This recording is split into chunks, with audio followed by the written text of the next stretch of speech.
ನಮಸ್ಕಾರ ವೀಕ್ಷಕರೇ, ತಮಗೆಲ್ಲರಿಗೂ ನಮ್ಮ YouTube channel TGS the golden ಶೋಗೆ ಸ್ವಾಗತ.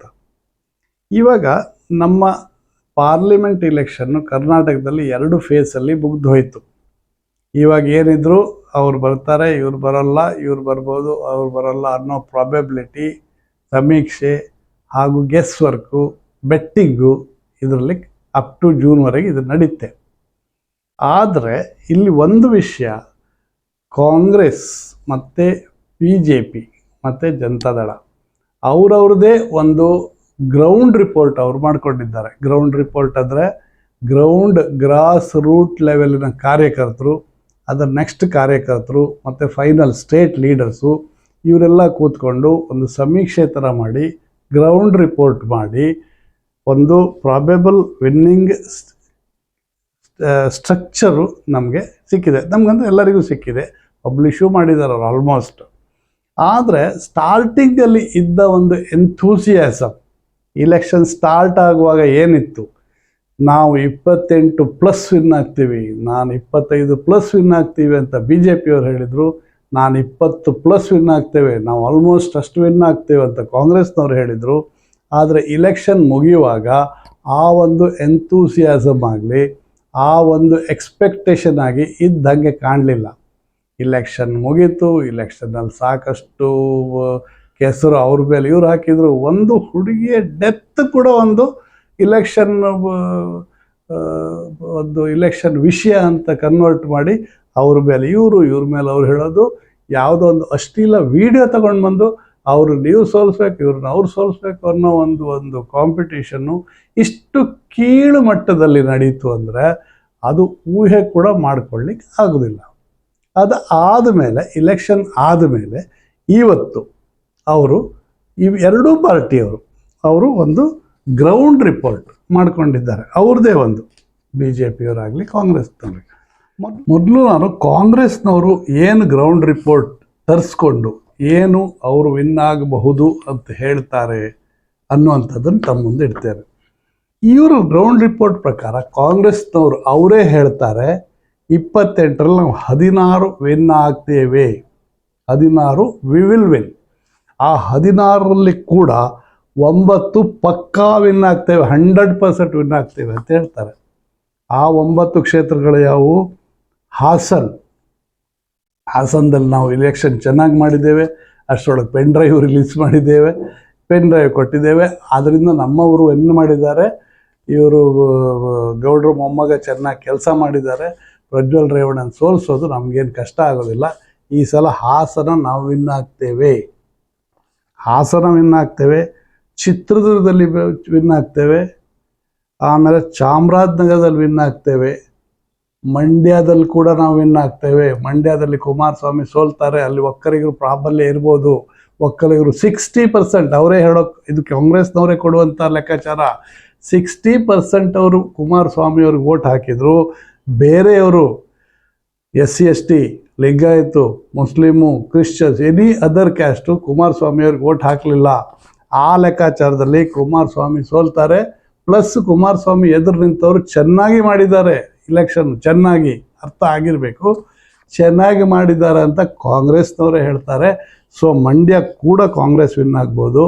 ಮತ್ತು ಬೆಂಗಳೂರು ರೂರಲ್, ಬೆಂಗಳೂರು ಸೆಂಟ್ರಲ್ ಮತ್ತು ಬೆಂಗಳೂರು ಸೌತ್ ಕೂಡ ಸೌಮ್ಯ ರೆಡ್ಡಿ ಕೂಡ ವಿನ್ ಆಗ್ತಾರೆ, ತೇಜಸ್ವಿ ಸೂರ್ಯ ಸೋಲ್ತಾರೆ ಅನ್ನುವಂಥದ್ದು ಕಾಂಗ್ರೆಸ್ನವ್ರ ಲೆಕ್ಕಾಚಾರ. ಮತ್ತು ಕೋಲಾರ, ಚಿಕ್ಕಬಳ್ಳಾಪುರ, ಈ 9 ಕಾನ್ಸ್ಟಿಟ್ಯೂಯೆನ್ಸಿಯಲ್ಲಿ ನಾವು 100% ಶತಾಯಗತೆ ವಿನ್ ಆಗಿ ಆಗ್ತೀವಿ ಅಂತ ಕಾಂಗ್ರೆಸ್ನವರ ಕ್ಲೈಮ್. ಯಾವ್ಯಾವುದು? ಹಾಸನ್, ಚಿತ್ರದುರ್ಗ, ಚಾಮರಾಜನಗರ, ಮಂಡ್ಯ, ಬೆಂಗಳೂರು ರೂರಲ್, ಬೆಂಗಳೂರು ಸೆಂಟ್ರಲ್ ಮತ್ತು ಬೆಂಗಳೂರು ಸೌತ್, ಕೋಲಾರ, ಚಿಕ್ಕಬಳ್ಳಾಪುರ. ಇನ್ನು ಬಾಕಿ 9 ಕಾನ್ಸ್ಟಿಟ್ಯೂಯೆನ್ಸಿಯಲ್ಲಿ ನಾವು 16 ವಿನ್ ಆಗೋ, ಬಾಕಿ 9ರಲ್ಲಿ ನಾವು ಚೆನ್ನಾಗಿ ಫೈಟ್ ಕೊಟ್ಟಿದ್ದೇವೆ ಅಂದರೆ ಆ ಕಾನ್ಸ್ಟಿಟ್ಯೂಯೆನ್ಸಿಗಳು ಗುಲ್ಬರ್ಗ, ಬೀದರ್, ಬಳ್ಳಾರಿ, ಕೊಪ್ಪಳ, ರಾಯಚೂರು, ಚಿಕ್ಕೋಡಿ, ದಾವಣಗೆರೆ, ಬೆಳಗಾವಿ, ತುಮಕೂರು. ಇಷ್ಟು ಕ್ಷೇತ್ರದಲ್ಲಿ ನಾವು ನೆಕ್ ಟು ನೆಕ್ ಫೈಟ್ ಕೊಟ್ಟಿದ್ದೇವೆ. ಈ 9 ನಾವು ವಿನ್ ಆಗೇ ಆಗ್ತೇವೆ. ಇದರೊಳಗೊಂದು 5-6 ವಿನ್ ಆದ್ರೂ 16 ನಾವು ವಿನ್ ಆಗ್ತೇವೆ ಈ 9 ಕಾನ್ಸ್ಟಿಟ್ಯೂಯೆನ್ಸಿ. ಇನ್ನು ಲಾಸ್ಟ್ 10 ಕಾನ್ಸ್ಟಿಟ್ಯೂಯೆನ್ಸಿ ಅವರೇ ಹೇಳ್ತಾರೆ ನಮಗೆ ಇಲ್ಲಿ ಹಿನ್ನಡೆ ಆಗಬಹುದು. ಆ ಕಾನ್ಸ್ಟಿಟ್ಯೂಯೆನ್ಸಿ ಯಾವುದು ಅಂದರೆ ಉಡುಪಿ ಚಿಕ್ಕಮಗಳೂರು, ದಕ್ಷಿಣ ಕನ್ನಡ, ಮೈಸೂರು ಕೊಡಗು, ಬೆಂಗಳೂರು ನಾರ್ತ್, ಬಾಗಲಕೋಟ್, ಹಾವೇರಿ, ಉತ್ತರ ಕನ್ನಡ, ಧಾರವಾಡ, ಶಿವಮೊಗ್ಗ ಮತ್ತು ಬಿಜಾಪುರ. ಈ 10 ಕಾನ್ಸ್ಟಿಟ್ಯೂಯೆನ್ಸಿಲಿ ನಮ್ಗೆ ಹಿನ್ನಡೆ ಆಗ್ಬೋದು. ಅಂದರೆ ಈ 10 ಕಾನ್ಸ್ಟಿಟ್ಯೂಯೆನ್ಸಿಲಿ ನಾವು ಸೋಲಬಹುದು, ವಿನ್ನಿಂಗ್ ಪಾಸಿಬಿಲಿಟಿ ಇಲ್ಲ. ಫಸ್ಟ್ 9ರಲ್ಲಿ 100% ವಿನ್ ಆಗ್ತೇವೆ. ನೆಕ್ಸ್ಟ್ 9ರಲ್ಲಿ ಚೆನ್ನಾಗಿ ಫೈಟ್ ಕೊಟ್ಟಿದ್ದೇವೆ. ಇದರೊಳಗೆ ಅಟ್ಲೀಸ್ಟ್ 7-8 ವಿನ್ ಆದರೂ ನಾವು 16 ಕ್ರಾಸ್ ಆಗ್ತೇವೆ. ಈ 10 ಕಾನ್ಸ್ಟಿಟ್ಯೂಯೆನ್ಸಿಲಿ ನಮ್ಗೆ ವಿನ್ನಿಂಗ್ ಪಾಸಿಬಿಲಿಟಿ ಭಾಳ ಕಡಿಮೆ ಇದೆ ಅಂತ ಕಾಂಗ್ರೆಸ್ನವರು ಅವರೇ ಕ್ಲೈಮ್ ಮಾಡ್ತಾ ಇದ್ದಾರೆ, ಬೇರೆಯವರಲ್ಲ. ಈಗ ನಾವು BJP ಪಾಳ್ಯಕ್ಕೆ ಹೋಗೋಣ. BJPಯವರು, ನಾನು BJP ಅಂದರೆ ಇನ್ಕ್ಲೂಡಿಂಗ್ JDS ಕೂಡ ಹೇಳ್ತಾ ಇದ್ದೇನೆ, BJPಯವರು ಸ್ಟಾರ್ಟಿಂಗಲ್ಲಿ ನಾವು 25+ ವಿನ್ ಆಗ್ತೀವಿ NDA ಅಂತ ಹೇಳಿದವರು ಈಗ ಅವರೇ ಆ 25+ ಕಡಿಮೆಗೆ ಅವರೇ ತಗೊಂಡು ಬಂದು ನಿಲ್ಲಿಸಿದ್ದಾರೆ. ನಾವು ಈ ಇಲೆಕ್ಷನ್ ಮುಗಿದ ಮೇಲೆ ನಮ್ಮ ಗ್ರೌಂಡ್ ರಿಪೋರ್ಟ್ ಪ್ರಕಾರ ನಾವು 18ರಿಂದ 20 ಸೀಟ್ ವಿನ್ ಆಗಬಹುದು ಅಂತ ಅವರೇ ಹೇಳ್ತಾರೆ. ಇಲ್ಲಿ ವಿನ್ನಿಂಗ್ ಸೀಟ್ಸ್ ಯಾವುದು ಅಂತ ನೋಡೋದಾದರೆ 14 ಸೀಟು ಅವರು ಪಕ್ಕಾ ವಿನ್ನಿಂಗ್ ಅಂತ ಹೇಳ್ತಾರೆ. ಅದು ಯಾವುದು ಅಂತ ನೋಡೋದಾದರೆ ಉಡುಪಿ ಚಿಕ್ಕಮಗಳೂರು, ದಕ್ಷಿಣ ಕನ್ನಡ, ಯಾವುದು ಅವ್ರು ಹಿನ್ನಡೆ ಅಂತ ಹೇಳಿದಾರೋ ಇವರು ಅದನ್ನು 100% ವಿನ್ ಅಂತ ಹೇಳ್ತಾರೆ. ಆದರೆ ಎರಡೂ ಪಾರ್ಟಿಯವರು ಇದು BJPಗೆ ಹೋಗುತ್ತೆ ಅಂತಲೇ ಹೇಳ್ತಾರೆ. ಇಲ್ಲಿ ಉಡುಪಿ ಚಿಕ್ಕಮಗಳೂರು, ದಕ್ಷಿಣ ಕನ್ನಡ, ಮೈಸೂರು ಕೊಡಗು, ಬೆಂಗಳೂರು ನಾರ್ತ್, ಬಾಗಲಕೋಟ್, ಹಾವೇರಿ, ಉತ್ತರ ಕನ್ನಡ, ಧಾರವಾಡ, ಶಿವಮೊಗ್ಗ, ವಿಜಯಪುರ, ಚಿಕ್ಕಬಳ್ಳಾಪುರ, ಬೆಂಗಳೂರು ಸೌತ್, ತುಮಕೂರು ಮತ್ತು ದಾವಣಗೆರೆ ಈ 14 ಕ್ಷೇತ್ರಗಳಲ್ಲಿ ನಾವು ವಿನ್ ಆಗಿಯೇ ಆಗ್ತೀವಿ ಅಂತ BJPಯವರು ಕ್ಲೈಮ್ ಮಾಡ್ತಾರೆ. ಇನ್ನು ಬಾಕಿ 14 ಕ್ಷೇತ್ರದಲ್ಲಿ ನಾವು ಸಾಕಷ್ಟು ಫೈಟ್ ಕೊಟ್ಟಿದ್ದೇವೆ. ಇದರೊಳಗೆ ನಮ್ಗೆ ಅಟ್ಲೀಸ್ಟ್ ಒಂದು 4ರಿಂದ 6 ಸೀಟ್ ಬಂದ್ರು, ಎರಡೂ ಸೇರಿ BJP ಪ್ಲಸ್ JDS NDA ಸೇರಿ 18-20 ಅಂತ ಹೇಳಿದ್ರು.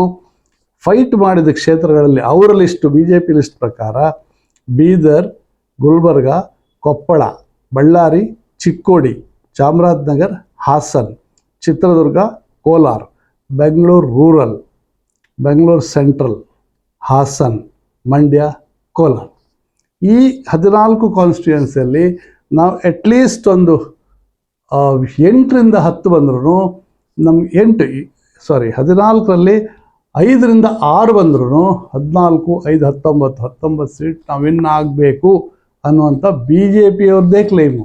ಫಸ್ಟ್ 14 ನಾವು ವಿನ್ ಆಗೇ ಆಗ್ತೀವಿ, ಬಾಕಿ 14ರಲ್ಲಿ ನಾವು 5 ಬಂದ್ರೂ 19 ಆಗುತ್ತೆ ಅನ್ನುವಂಥದ್ದು ಅವ್ರ ಕ್ಲೈಮ್.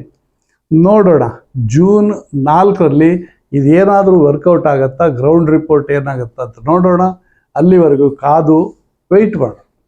ನಮಸ್ಕಾರ.